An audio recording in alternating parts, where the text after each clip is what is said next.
أبدأ بسم الله مستعينا راض به مدبرا معينا والحمد لله كما هدانا إلى سبيل الحق واجتبانا أحمده سبحانه وأشكره ومن مساوي عملي أستغفره وأستعينه على نيل الرضا وأستمد لطفه فيما قضى.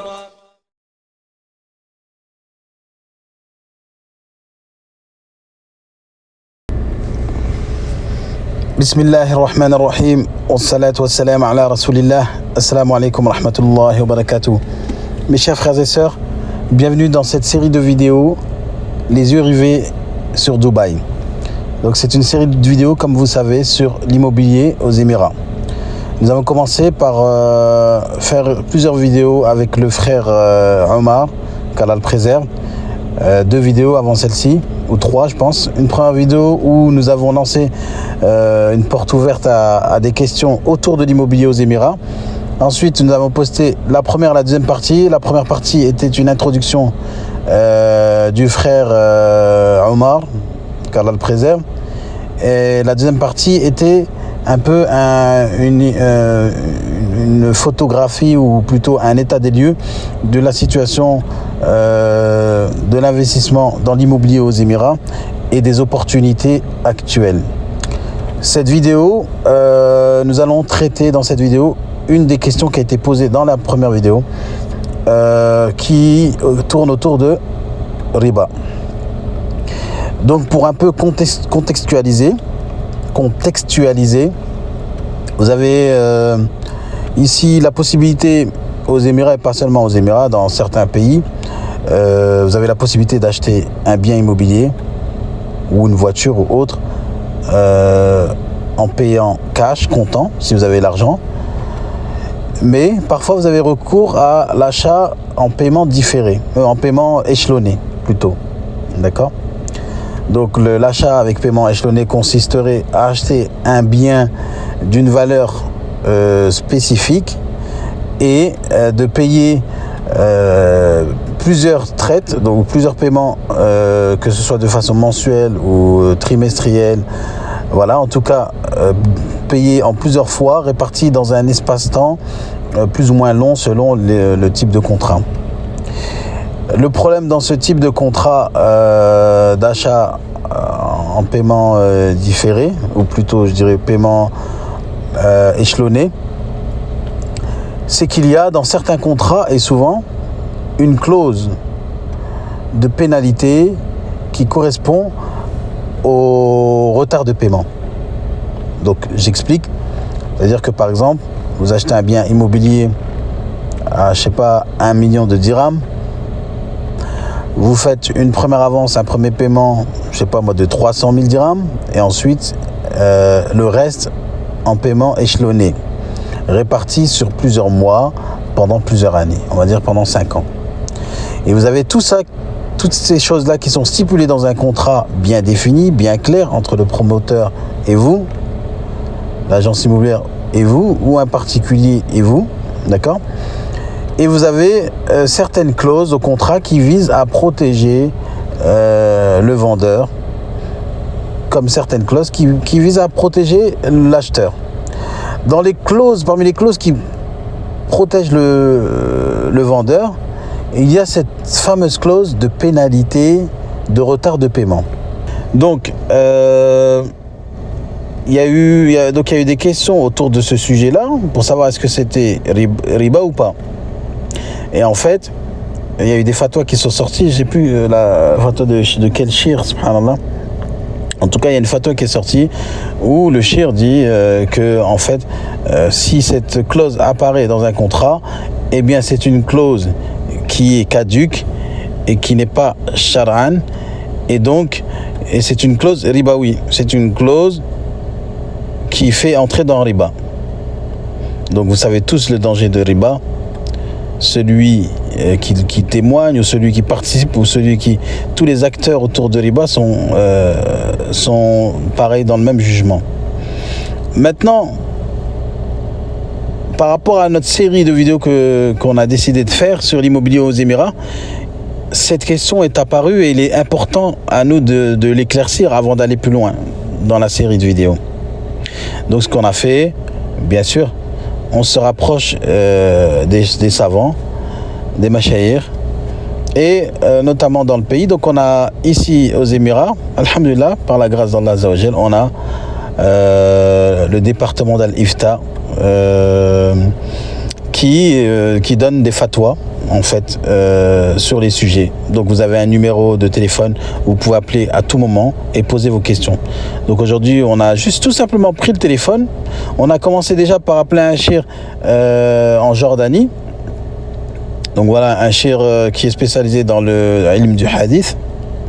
Et donc on lui a posé la question, shir, est-ce que voilà, dans ce cas de figure où j'achète un appartement avec paiement échelonné et que dans mon contrat il stipule que si j'ai un retard dans le paiement, eh bien je paye des mukhalafat ou des pénalités ou des amendes forfaitaires ou autres, est-ce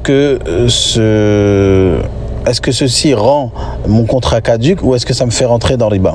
Beaucoup de gens ont acheté des biens immobiliers avec cette fameuse clause dans le contrat qui dit qu'en cas de retard de paiement, la personne doit payer telle ou telle pénalité ou telle mukhalafa. Amende ou pénalité, on peut l'appeler comme on veut. En tout cas, c'est un ajout d'un montant déterminé sur le prix de vente. شيخ نريد الآن نتحدث إلى شيخ لأهل الإفتاء والثقة. خلينا لك صلاة العصر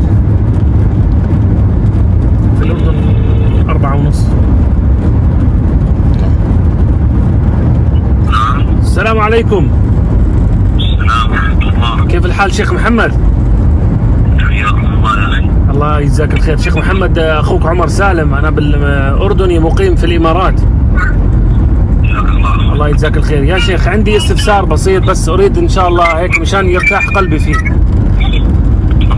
الله يبارك فيك شيخي. لو اشتريت شقة أنا، تمام، واتفقت مع شركة التطوير العقاري اللي بنيت الشقة على خطة دفع معينة، وتعثرت ماليا ولم أقدر على يعني سداد هذه الدفعات لمدة 2 أو 3 أشهر، فتم إبلاغي أن هنالك عليك غرامات بنالتي مالية. هل تعتبر الغرامات هاي فوائد على السعر، أم تعتبر مثلا بدل فسخ عقد أو بدل إخلال في العقد، وهي موجودة في العقد شيخ للعلم، مع العلم يعني. طيب، هو الشركة العقارية هذه، نعم، يعني الاتفاق اللي بينك وبينهم على تسديد مبلغ، يعني هم تكفلوا بالبناء وانت بتسدد المبلغ، صح؟ نعم صحيح 100%. يعني الآن طالما انه الشيء اللي بينك وبينهم مالي، نعم، فأي غرامة مقابل التأخير هي ربا. أي غرامة مقابل التأخير هي ربا. هي ربا، ما بجوز انه يحطوا غرامات مالية على التأخر. حتى لو اتفقنا في العقد على سداد خطة دفع معينة، وفي حال عدم السداد يتم تغريمك كذا وكذا. لا، ما بجوز، هذا الشرط باطل. هذا الشرط باطل غير صحيح. جزاك الله خير يا شيخ. في أي استفسار آخر محمد؟ جزاك الله خير. بارك الله شيخ محمد. وإياك. السلام عليكم.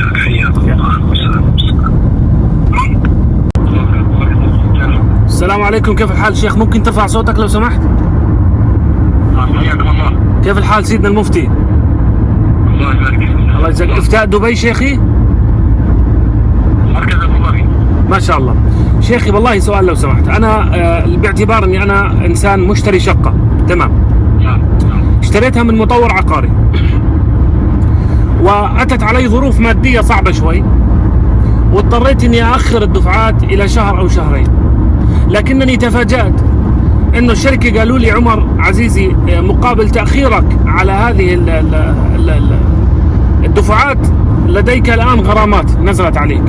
هل تعتبر الغرامات هذه من الربا أم هي إخلال في العقد الذي تم الاتفاق عليه؟ هذه لا تجوز لهم، هذه من الربا. يعني هاي عملية ربا. نعم. جزاك الله خير شيخ. هذا هو الربا الذي كان في أيام الجاهلية، وأن يقولون إما أن تبغي وإما أن تربي. كان أهل الجاهلية قبل البعثة بعثة النبي صلى الله عليه وسلم يرابون يبيعون المتاع من أرض أو إبل أو غير ذلك بالثمن إلى أجل، فإذا حل الأجل وصار المدين مؤثرا قالوا له إما أن تعطينا حقنا وإما أن ترضي، إما أن تقضي وإما أن تقضي وإما أن ترضي. المعنى إما أن تعطينا حقنا الآن أو نزيد عليك في المال ونؤخر الأجل، نفسح لك في الأجل. فإن كان عنده مال سلم لهم وإلا رضي بهذا. فإذا كانت القيمة مثلا 100 ريال قالوا نؤجلك أيضا 6 أشهر أو 10 أشهر وتكون 100 120 130. هذه زيادة في مقابل الأجل الجديد. وهذا معنى إما أن تربي وإما أن تقضي. تربي يعني تقبل الزيادة، تعطيها زيادة وهي الربا، وإما أن تقضينا حقنا الآن. فلما جاء الله بالإسلام نهاهم عن هذا، وخطبه النبي في حجة الوداع عليه الصلاة والسلام وأخبرهم أن الربا موضوع وأن لكل واحد رأس مال فقط. وأنزل الله جل وعلا هذه الآيات يقول سبحانه: يا أيها الذين اتقوا الله وذروا ما بقي من الربا إن كنتم مؤمنين فإن لم تفعلوا فأذنوا بحرب من الله ورسوله وإن تبتم فلكم رؤوس أموالكم لا تظلمون ولا تظلمون.